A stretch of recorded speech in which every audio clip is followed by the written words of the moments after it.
Hello everyone. तो आज हम लोग पढ़ने वाले हैं odd on a Grecian earn, जिसको लिखा है जॉन कीट्स ने।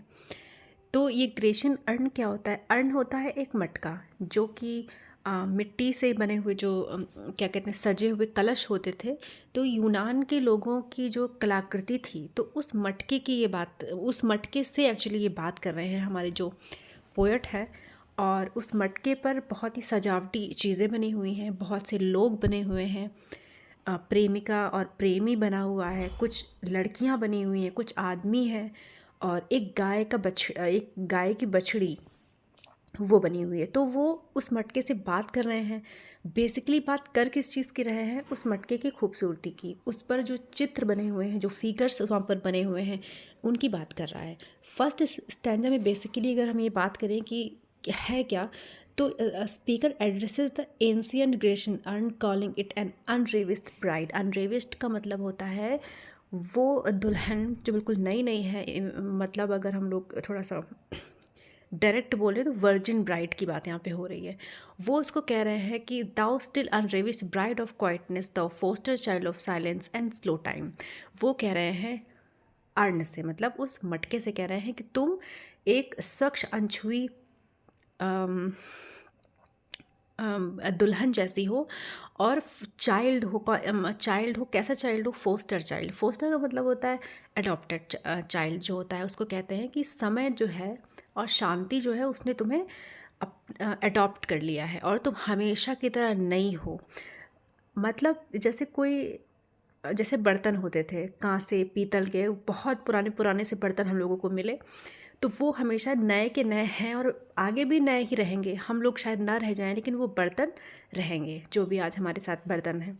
तो वो उन्हीं की बात कर रहा है कि तुम एकदम नई हो और समय के साथ साथ तुम मतलब ख़राब नहीं होगी कभी भी, हम लोग भले ही ख़राब हो जाए।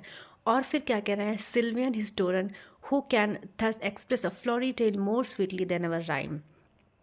तुम्हारे जो उसकी बात कर रहे हैं कि जो कलश के गले पर फूल की जो कलाकृतियाँ बनी हुई हैं, उनकी बात कर रहे हैं कि सिल्वियन हिस्टोरियन की बात अगर करें तो वो कह रहे हैं कि तुम एक वन के पोएट की तरह हो, मतलब एक ऐसा व्यक्ति जो खूबसूरती को रिप्रेजेंट करता है अपनी पोम के थ्रू। तो वो कहते हैं कि तुम हमारी रिदम से भी ज़्यादा खूबसूरत दिखाई पड़ रही हो, और एक हिस्ट्री बता रही हो, कुछ तुम हमें बता रही हो।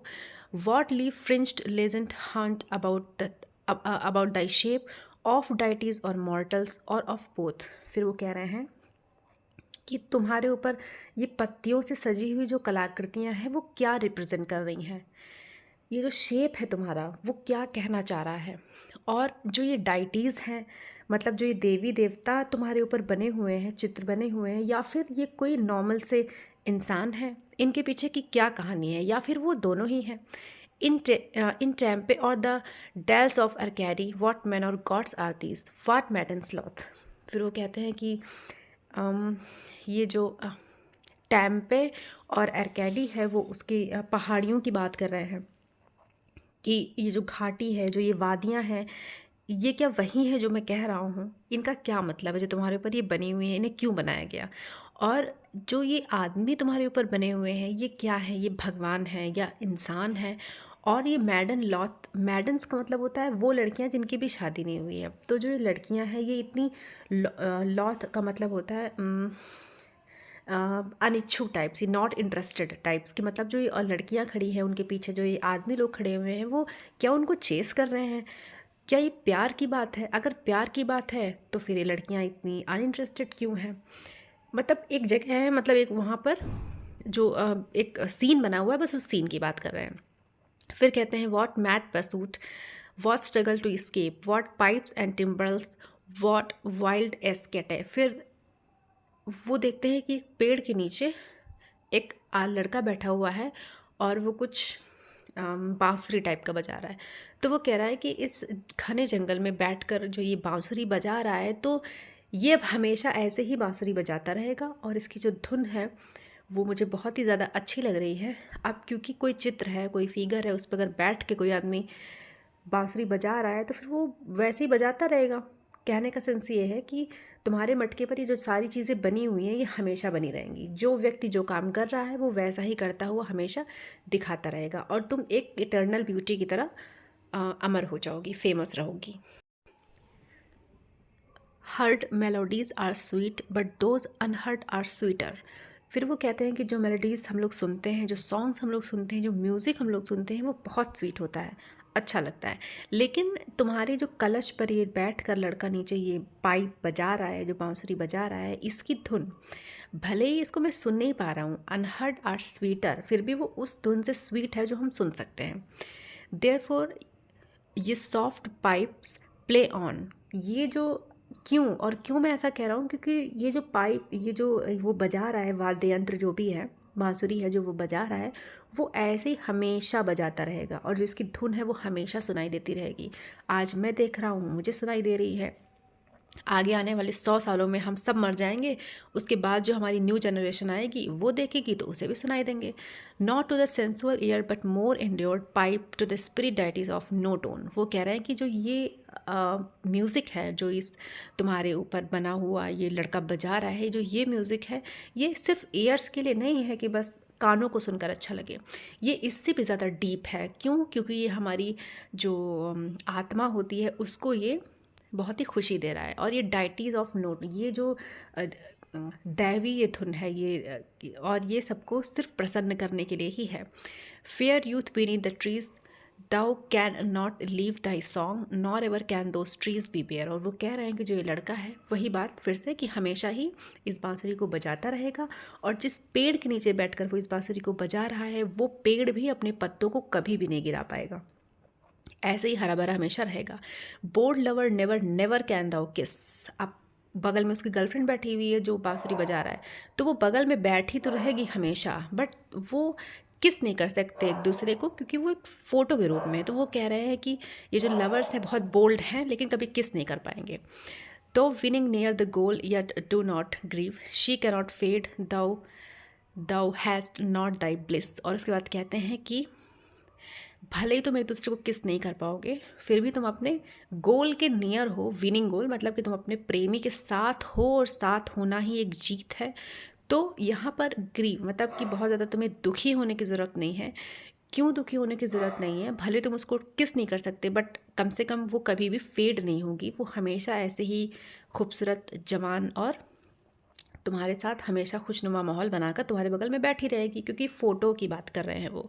For ever will thou love and she be fair, और वो हमेशा तुम्हारे पास ही बैठी रहेगी।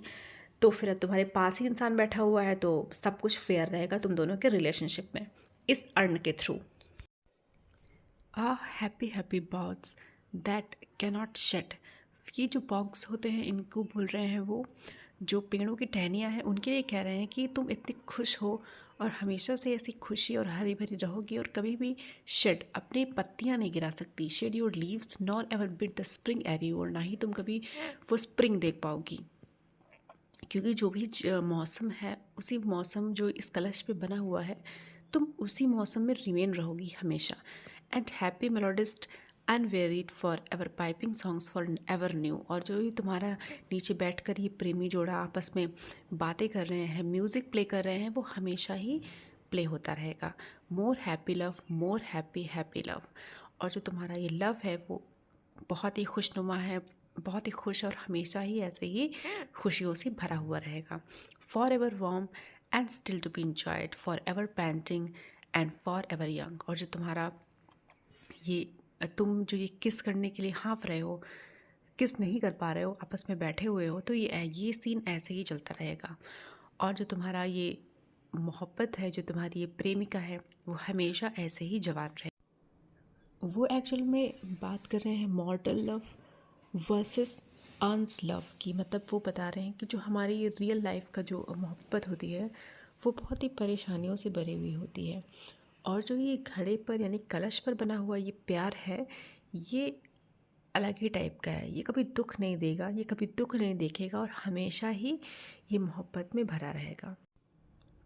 All breathing human passion far above that leaves a heart high sorrowful and cloyed, a burning forehead and a parching tongue। वो यही कह रहे हैं कि जो ये हमारे ब्रीदिंग वुमेन्स हैं, मतलब जो अर्ण के बाहर के वुमन है, उनका जो दिल है हमेशा मोहब्बत की वजह से दुखों से भरा रहता है। वो हमेशा परेशान रहते हैं। अ बर्निंग फोरहेड, उनका मत्था हमेशा जलता रहता है, और पार्चिंग टंग, और ये जो टंग है हमेशा हांफती रहती है। लेकिन अर्ण की जो मोहब्बत है, जो ये घड़े पर बनी हुई मोहब्बत है, उनके साथ ऐसा कभी भी नहीं होगा। उनके साथ सब कुछ खुशनुमा रहेगा। Who are these coming to the sacrifice, और उसके बाद वो एक नेक्स्ट सीन की बात कर रहे हैं जो अर्ण पे बना हुआ है। वो क्या है कि एक मिस्टीरियस प्रीस्ट है, एक पुजारी है, वो लेकर जा रहा है एक हेफर को। हेफर होती है गाय की छोटी बच्चियाँ जिसने अभी बच्चा नहीं दिया है।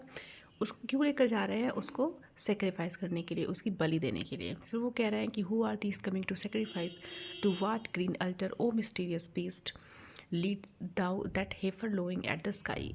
तुम कहाँ जा रहे हो इस बछड़ी को लेकर, जो कि आसमान की तरफ देखकर ये लोविंग कर रही है, मतलब आसमान की तरफ देखकर ये कुछ बोल रही है, कुछ रंभा रही है, ऐसे जैसे गाय बोलती है हमारी, स्काई की तरफ देखकर।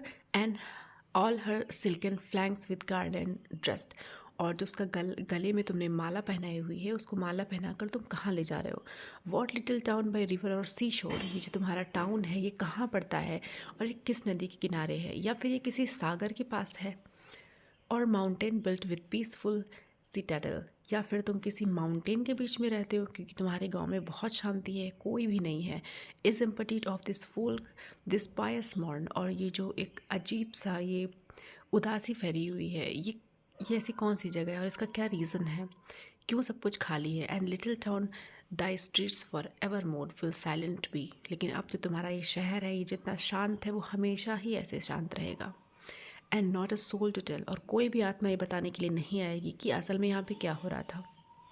वाई दो art desolate can ever return, और जो तुम्हारी ये आर्ट है वो हमेशा के लिए अमर हो चुकी है और कभी भी इसे भूला नहीं जा सकेगा, क्योंकि ये सब कुछ एक अर्ण पर बनी हुई बात ये कर रहे थे।